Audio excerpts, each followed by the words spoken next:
Welcome to Whisper Tales, where every whisper hides a nightmare. 99% of you guys are just watching but not subscribing.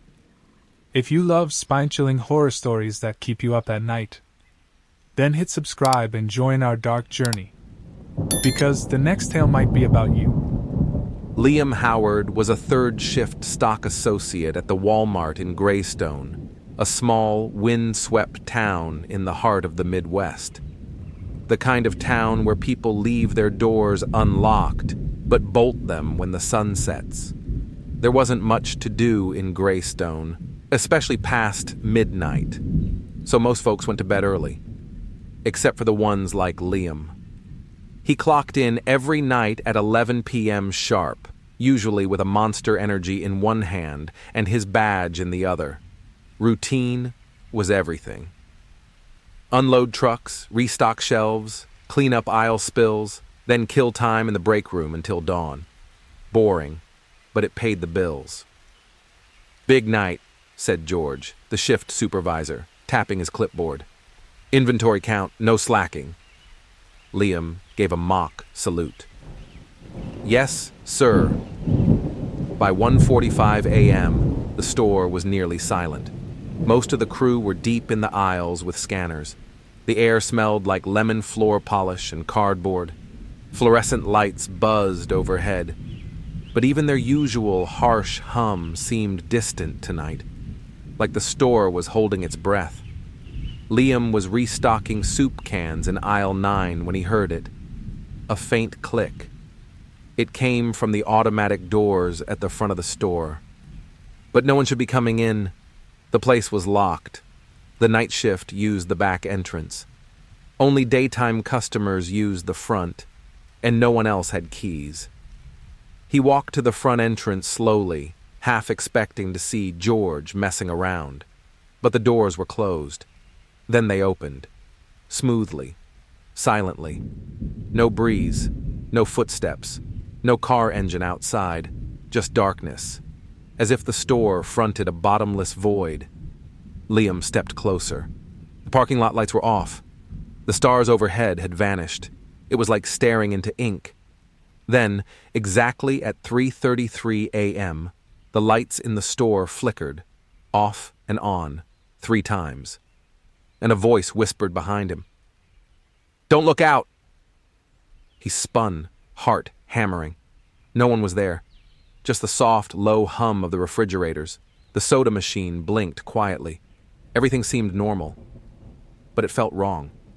He checked his watch. 3:33 a.m. on the dot.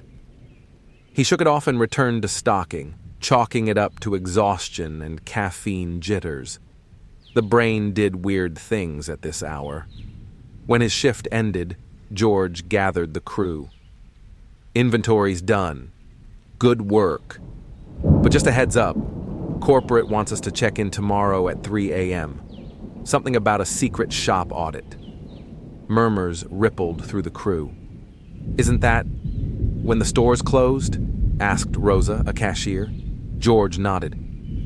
"Yeah, but this comes from the top. No scanning, just observing. We're not supposed to talk about it." Liam frowned. "What exactly are we observing?" George looked uneasy. "Just follow the schedule." That next night, Liam arrived at 2:55 a.m. The parking lot was half lit. A heavy fog had rolled in, and the air smelled like old rain and copper. He met Rosa by the loading dock. She looked pale, like she hadn't slept. "Did you hear that voice?" she asked. Liam froze. "What?" "Yesterday, around 3:30. I was in the break room. Someone whispered behind me, but when I turned around..." She didn't finish. At 3:30 a.m., the entire team, 5 workers, gathered at the front of the store. George was already there, clipboard in hand, wearing a forced smile. "All right, folks," he said. "Phones off. No cameras, no talking, just observe." Liam checked his watch. 3:32 a.m. The store lights dimmed slightly, and at exactly 3:33 a.m., the sliding doors opened. No breeze, No sound, just a hiss, like air escaping from lungs. The fog rolled in, thick and unnatural. From the shadows, figures began to appear. They looked human, but weren't. Too tall, limbs too long, heads slightly too narrow. Their skin had a dim, bluish tint, like freezer burn. They walked past the group wordlessly, moving down the aisles. Some looked straight ahead, others turned their heads toward the staff, but didn't make eye contact. Their eyes were all wrong, pure black. No whites, reflective like mirrors. They began shopping, picking items off shelves, canned goods, toothpaste, batteries. Each movement was mechanical, rehearsed. One of them picked up a rotisserie chicken and sniffed it with a crooked smile. Another stared at a baby doll for 30 seconds before cradling it and walking away. No words, no sounds, just quiet rustling and inhuman breathing. Liam's heart pounded in his ears. He wanted to speak, to run, but something held him, not physically, but in his mind. A pressure. A rule. Don't move. Don't talk. Just observe. He looked at George, who was trembling slightly, scribbling notes. By 4:04 a.m., the figures had finished shopping. They returned to the front, but there was no checkout. Each one passed through the automatic doors, still open to that strange, starless void, and vanished. The doors closed. The fog receded. The lights flickered back to full brightness. And just like that, it was a normal Walmart again. George turned to the group. "You can go now." No one spoke. They just left one by one. That day, Liam couldn't sleep. His dreams were broken flashes of shelves stretching into infinity and whispers behind glass. At 6 p.m., he got a text from Rosa. I tried looking into it. There's no record of a Walmart ever opening at 3:33. Even the system logs erase that hour. Something's wrong. He didn't respond. Instead, he grabbed his phone and checked his own photos from that night. All gone, except one. It showed him standing in aisle 12, but he hadn't taken it. And he wasn't alone.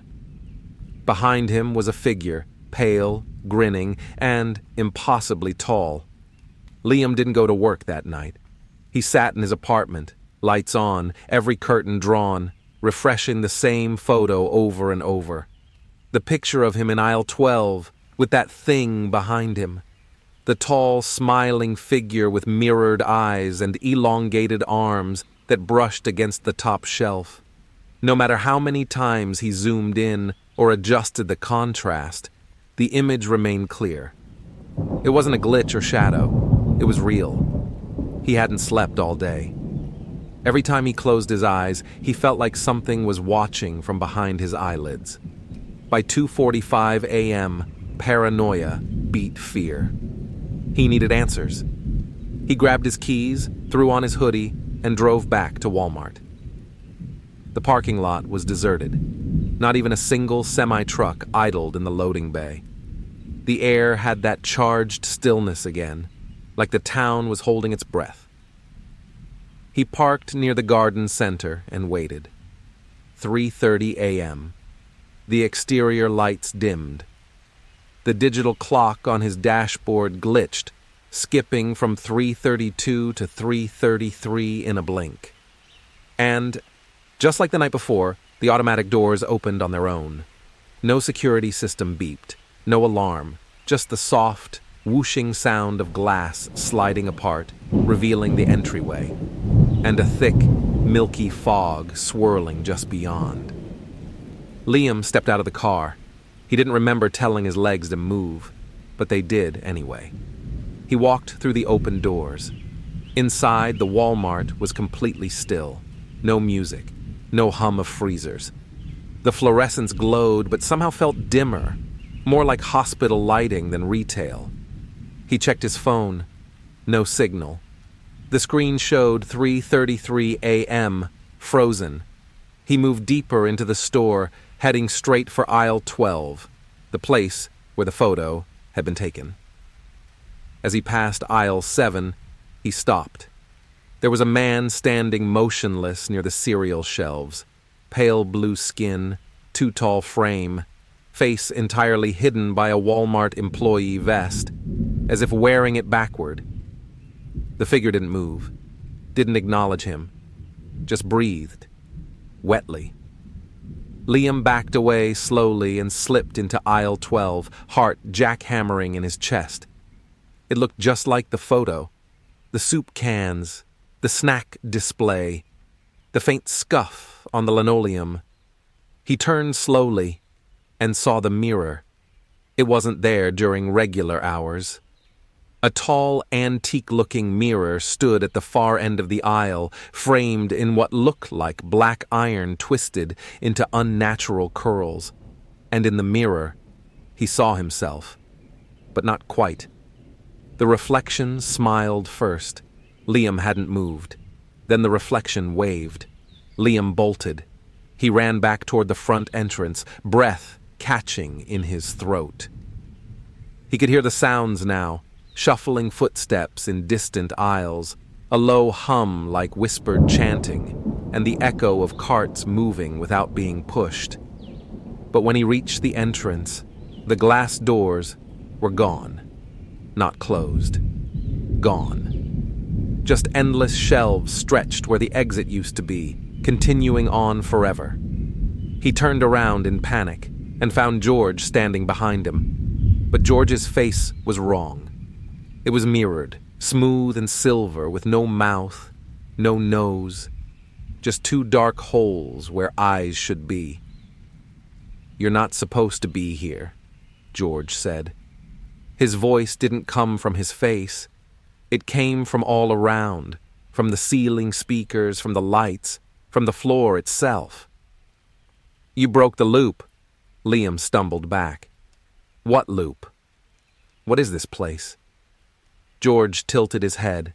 His mirrored face shimmered and briefly showed Liam's own reflection, except that it was smiling. "We open at 3:33 a.m., George said. "For them, not for you." Liam turned and ran again. Anywhere but here. He ducked into the toy aisle and knocked over a stack of Nerf guns. The crashing sound echoed unnaturally loud. He heard footsteps behind him, multiple, clicking, dragging footsteps. He looked around for something, anything to defend himself, and spotted the break room door. He sprinted toward it and flung it open, slamming it shut behind him. Inside, it looked normal. The vending machine hummed. A pot of burnt coffee sat on the warmer. Someone had left a crossword puzzle half completed. He leaned against the wall, catching his breath. Then Rosa spoke. "You came back." He spun to see her sitting at the corner table, her hoodie pulled tight around her face. Her eyes were bloodshot. Her hands trembled as she held a styrofoam cup. "I couldn't sleep," he said. "That picture, the mirror, the things." She nodded. "They live inside a time that doesn't belong to us. 3:33 a.m. isn't a time. It's a door, and it only opens here." "Why Walmart?" he asked. "Because it's everywhere. It never closes completely. It's the perfect vessel." Liam sat across from her. "What do they want?" She looked toward the break room window. "They don't shop. They study. They mimic us. That's why you saw your reflection smile. It was trying you on." His stomach dropped. "And the photo?" "That was your double. It's already loose." He froze. "They're trying to replace us," she whispered. "One loop at a time." A loud knock came from the other side of the door, followed by a second. Then a voice, his own voice, spoke from the hallway. "Liam, open up!" He backed away from the door. "Liam," the voice repeated, softer. "Don't make this difficult." Rosa stood. "They don't break the rules. As long as we stay in here, they can't touch us. But how do we get out? He asked. She didn't answer. He checked the clock on the wall. 3:52 a.m. They just had to wait it out, right? Another knock, louder this time. Then the door shuddered, like something massive had thrown itself against it. Rosa flinched. They're getting desperate. Liam looked down and saw something under the break room table, a receipt printer, still on. It printed a single line, "Exit in pharmacy, one time only." Liam held it up. "What the hell is this?" Rosa grabbed it. "Someone else is trying to help. Maybe an old employee. Maybe someone who didn't get fully taken. We have to go." They crept out the break room, moving low and fast. The store was alive now, shelves twitching, floor tiles pulsing. The fog had returned, thicker than ever, chokingly cold. They passed an aisle where a dozen figures stood perfectly still, holding shampoo bottles, children's toys, raw meat, all staring at the wall. Rosa grabbed Liam's arm. "Don't look at them! If they know you see them, they follow." They turned the corner toward pharmacy and saw the mirror again, larger now, stretching from floor to ceiling. Its surface rippled like liquid mercury. Inside, their reflections stood, smiling. Each of them held something sharp. And just beyond the mirror, the pharmacy exit door sat glowing faintly, framed in blue light.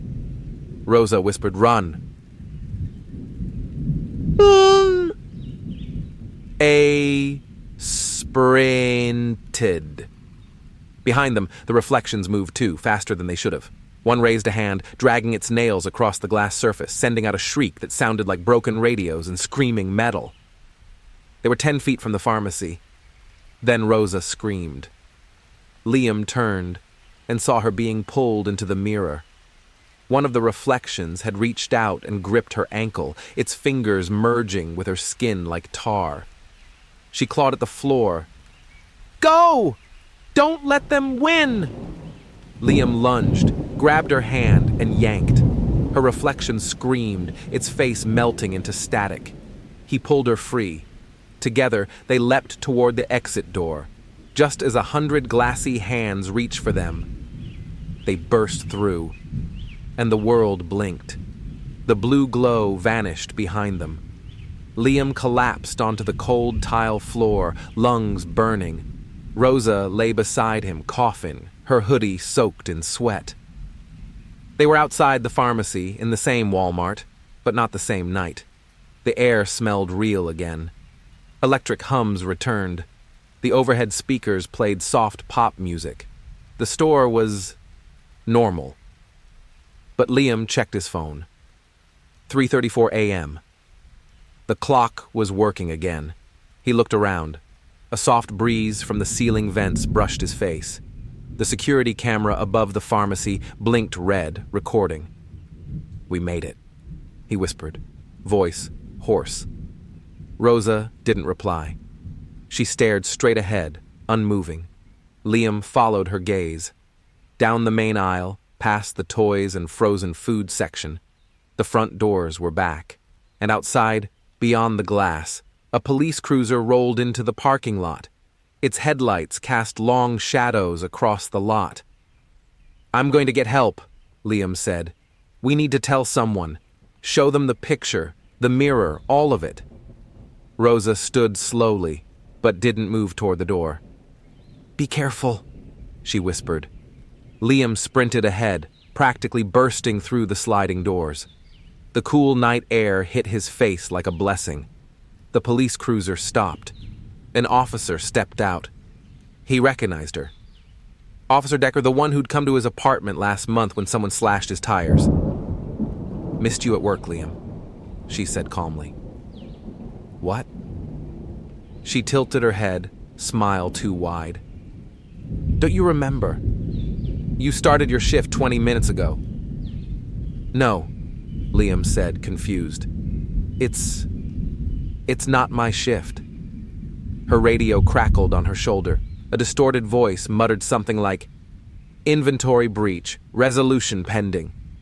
Behind her, the cruiser flickered. Not glitched, exactly, but like it phased between two versions of itself. One dented and rusted, the other brand new. Liam stepped back.